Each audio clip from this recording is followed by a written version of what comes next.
car ce n'est pas par une volonté d'homme qu'une prophétie a jamais été apportée, mais c'est poussé par le Saint-Esprit que des hommes ont parlé de la part de Dieu.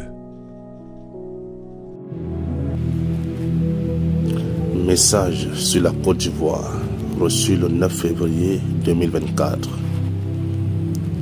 Côte d'Ivoire, où est la lampe brûlante qui brûlait sur ton territoire, dont l'éclat allait jusqu'aux extrémités de la terre. Ne vois-tu pas que tu es devenu fade? Dans ta folie, ton glaive dévore comme un lion destructeur les prophètes qui te sont envoyés.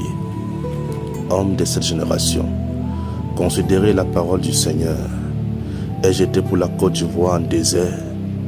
Pourquoi la Côte d'Ivoire dit-elle, nous sommes libres, nous ne voulons pas de prophètes qui parlent au nom du Seigneur Jésus-Christ?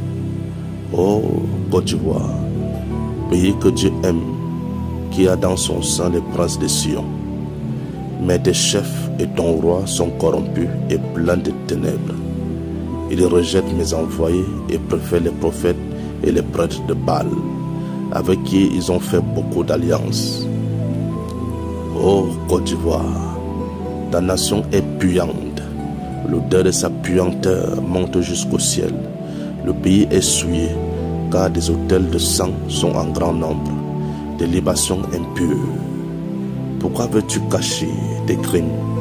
Rien ne se cache à mes yeux, dit le Seigneur. Tu as au milieu de toi des enchanteurs qui te trompent et des sorciers qui t'égarent. C'est pourquoi je t'envoie mes serviteurs afin que ton cœur égaré retourne vers moi. Mais tu me dis, mais tu me résistes. Tu te moques de mes serviteurs. Tu pousses d'autres en exil. Tu en persécutes certains et tu fermes la bouche de ceux à qui j'ai ordonné de dénoncer tes iniquités. Mais ce que tu ignores, Côte d'Ivoire, ce que nul ne peut obscurcir mes desseins. Ma lumière brillera pleinement dans ta nation et tu sauras que je suis Dieu.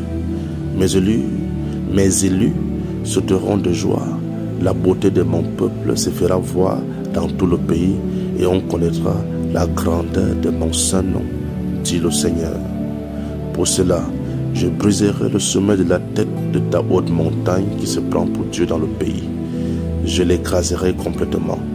Elle sera aplatie et toute vallée du pays sera comblée. Je briserai tes autels, je livrerai les sacrificateurs de tes hauts lieux au tranchant de l'épée de mon jugement. Le sorcier et la sorcière tomberont, le devin et l'enchanteur tomberont, tous les prêtres et les prophètes de Baal tomberont. Côte d'Ivoire, je te purifierai, dit le Seigneur. Je frapperai violemment le milieu de l'église de la Côte d'Ivoire. Je ferai sortir ta pourriture et j'exposerai ta fausseté.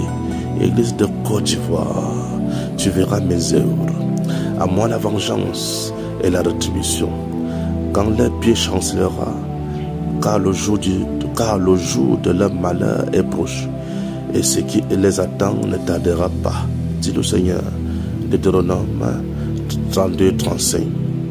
Tous ceux qui ont fait alliance avec des esprits impurs pour venir souiller mon église et mon peuple et profaner ainsi mon saint nom tomberont. Tous ceux qui aiment et pratiquent l'iniquité tomberont, dit le Seigneur. La Côte d'Ivoire verra le soleil de justice s'élever sur elle et briller dans toute sa splendeur. Les justes tressailleront de joie. Ma sainte armée portera ma gloire dans ce pays, car un puissant réveil arrive en Côte d'Ivoire, dit le Seigneur. Alors, si tu es sage, peuple de Côte d'Ivoire, repens-toi et reçois ton Seigneur. Amen, amen, amen.